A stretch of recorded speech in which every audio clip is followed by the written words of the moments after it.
எல்லாருக்கும் வணக்கம். ஐ love you. போன ஆடியோ லான்ச்சும் ஐ லவ் யூ. போன லான்ச்சும் சூரி இதே வேலையை தான் பார்த்தான். அவன் எல்லாத்தையும் பேசி முடிச்சிருவான் சார். ஏன்னா ரெண்டு பேரும் தெரிஞ்ச சம்பவம் ஒன்று தான் இருக்கும். அவன் எல்லாத்தையும் சொல்லி முடிச்சிருவான். இப்போ நான் சொன்னேன்னா என்னத்தை சொல்கிறேன்னு தெரியும். நானும் யோசிச்சிருக்கேன், ஏதாவது விட்டு வைப்பான்னு பார்த்தா கடைசி ராஜா சார் வீட்டில் சந்திச்சது வரைக்கும் எல்லாத்தையும் சொல்லி முடிச்சிட்டேன். எனக்கு என்ன சொல்கிறதுனே தெரியல.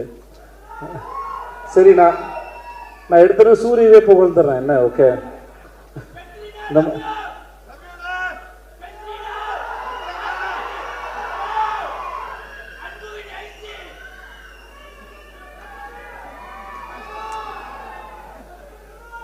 எஸ், இது மட்டும்தான் எனக்கு கேட்டுச்சு, மற்ற எதுவுமே கேட்கல. கூட்டத்திலேருந்து கத்தும்போது ரொம்ப சுலபமாக ஈஸியாக இருக்கு, ஆனால் கேட்கறது தான் புரிய மாட்டேங்குது. இருந்தாலும் இருங்க, ஒரு ஃப்ளோவில் போகிறேன். அதனால் நான் வந்து சார், அதனால் இந்த ஸ்பீச்சை நான் சூரிக்கு நன்றி சொல்லி ஆரம்பித்தேன். வழக்கமாக இவ்வளோ பெரிய ஒரு ஹீரோ அவரோட படத்தில் எனக்கு இப்படி ஒரு வாய்ப்பு கொடுத்து எனக்கு வந்து ஏன்னா எனக்கு மேடையிலேயே பேச வாய்ப்பு கொடுக்காத ஒருத்தன் படத்தில் வாய்ப்பு கொடுத்துருக்கானா யோசிச்சு பாருங்களேன். நமக்கு அப்புறம் ஒருத்தர் பேசணுமே, நாகரிகம் கருதி கொஞ்சம் விட்டு வச்சுட்டு போவோமே, அதெல்லாம் கிடையாது இல்லை. வீட்டில் கடைசி பிள்ளைன்னு வந்துச்சுன்னா மூத்த பிள்ளை கொஞ்சம் விட்டுட்டு போங்கடா, மொத்தமாக வலிச்சு நக்கிட்டு போனால் நான் என்னத்தடா பேசுறது. படத்துல தான் பேர் தான் வாத்தியார். அதனால் பத்திரிகை நண்பர்கள் யாராக இருந்தாலும் இந்த படத்தில் இந்த மாதிரி எனக்கு இப்படி ஒரு வாய்ப்பு கொடுத்து எனக்கு தொடங்கி வச்ச சூரிக்கு வந்து ரொம்ப ரொம்ப நன்றி. எஸ் வாத்தியார்,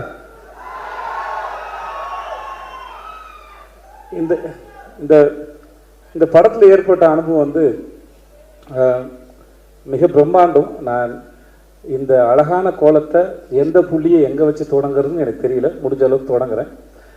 நான் ரொம்ப ரசித்த கதாபாத்திரம் வந்து ராஜு மேனன் சார். நான் சொன்னேன், இந்த படத்தில் நீங்கள் தான் சார் ஐட்டம். அதனால்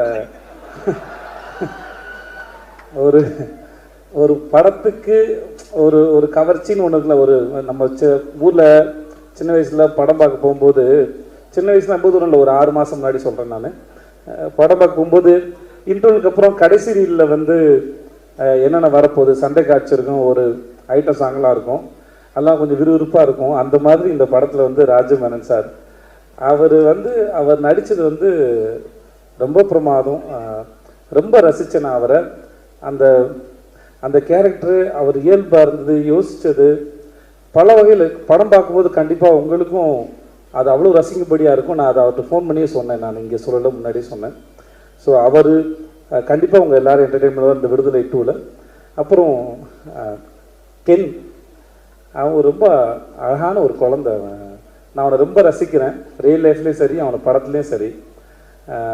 அவன் சினிமாவுக்கு வந்ததுக்கும் அவனை கொண்டு வந்ததுக்கும் வெற்றி சாருக்கு மூட ரொம்ப நன்றி. அவன் பேசினா ஒரு 5.5 மணி நேரம் பேசணும்னு சொன்னான். அந்த 5.5 மணி நேரம் அவன் தான் பேசினான். அதிகபட்சம் நான் கேட்டுட்டு தான் இருந்தேன். ஆனால் அவன் 5.5 மணி நேரம் இல்லை, அவன் 10 மணி நேரம் பேசினாலும் கேட்கலாம். அவ்வளோ சுவாரஸ்யமாக சொல்லுவான். தனக்கு தெரிஞ்ச சின்ன விஷயமாக இருந்தாலும் சரி, தன் வாழ்க்கை நடந்த விஷயமா இருந்தாலும் சரி, அவனோட டைமிங்கும் சரி, அதை சொல்கிற விதமும் சரி, எதுக்கு உட்காந்துருக்காலும் அவ்வளோ எங்கேஜிங்காக சொல்ல முடியும். நான் பல முறை அவனை திட்டியிருக்கேன், ஏன்டா அசுரனுக்கு அப்புறம் இவ்வளோ பெரிய கேப்பு கொடுத்த அப்படின்னு. ஏன்னா அவனை ஸ்க்ரீனில் பார்க்குற சரி, அந்த ஒரு சண்டை காட்சி அப்போ அவனுக்கு ரிப்பெல்லாம் உடஞ்சிச்சு. அதெல்லாம் வந்து பொருட்படுத்தாமல் அவன் இருந்து அதை சூப்பராக பண்ண, ரொம்ப இன்டென்ஸான ஒரு ஆக்டரு. அவன் மிகப்பெரிய விஷயங்களை பண்ணுவான்னு எனக்கு முழுசாக நம்பி இருக்கிறது. வாழ்த்துக்கள் அவனுக்கு. ரொம்ப சுவாரஸ்யமான ஒரு ஆள். சேத்தன் சார், உங்களுக்கு வாழ்த்த வயது இல்லை சார், வணங்குறேன் சார். நான் இன்னைக்கு விடுதலை 2ல் பார்க்கும்போது சரி, சேத்தன் சார் வந்து இந்த படத்தோட ஒருத்தர் வந்து ஒரு ரூமில் உட்காந்துட்டு ஆப்ரேட் பண்ணுற வில்லன்னா கூடிய இருக்கிற மிகப்பெரிய வில்லன் வந்து சேத்தன் சார். அவர் அவர் இங்கே பார்த்த முகமாகவே இருக்க மாட்டார். நீங்கள் ஃபஸ்ட் பார்ட்டில் பார்த்த விட செகண்ட் பார்ட்டில் வந்து அவரோட போர்ஷனை அவர் அவ்வளோ கிளியராக அவர் என்ன நினைக்கிறாரோ அது வார்த்தைகளோ சப்டைட்டிலோ எதுவுமே இல்லாமல் நமக்கு அப்படியே கடத்திடுறாரு.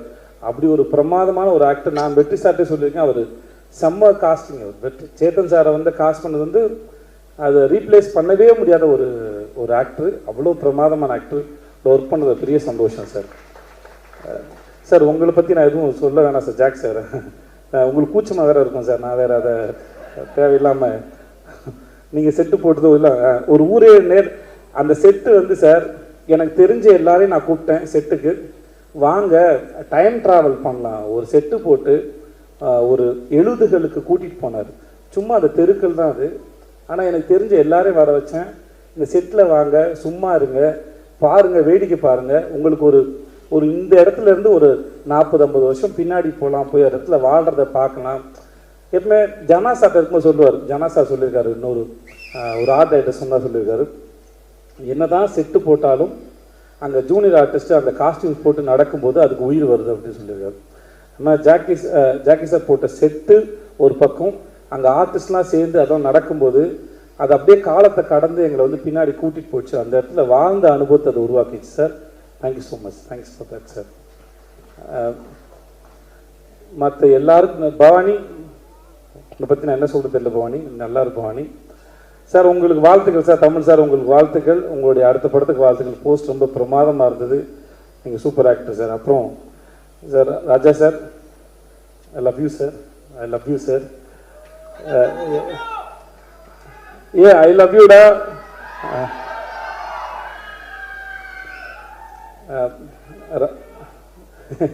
ஐ டு மிஸ் யூ. இன்னும் காதலும் அன்பும் சார்ந்து எத்தனை வார்த்தைகள் உண்டோ அத்தனை வார்த்தையும் உனக்கு பரிசீலிக்கிறேன். நன்றி. ஐ லவ் யூ. டே சார் ஒரு நிமிஷம்,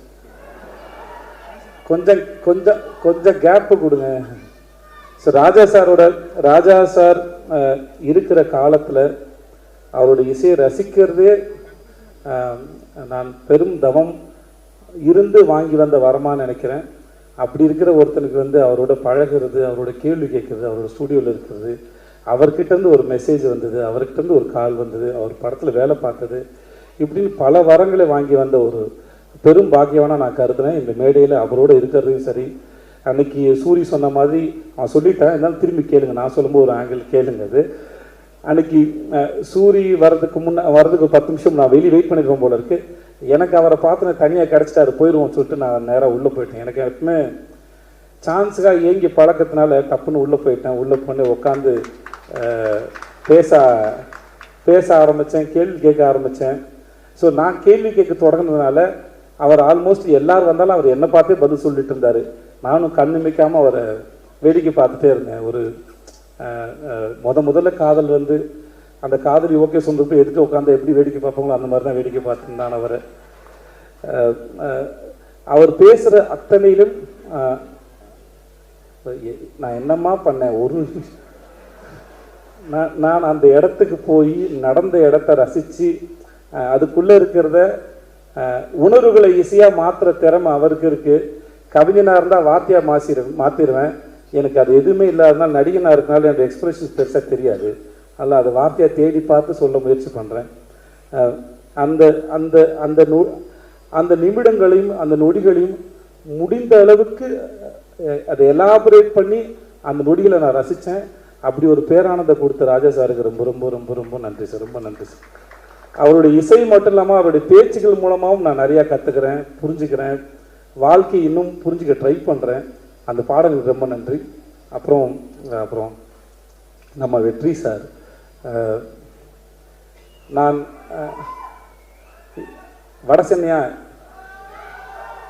வடசென்னை பார்த்து வரட்டும், வந்த விடுதலை பார்த்து பற்றி ஃபஸ்ட்டு பேசுவோம்.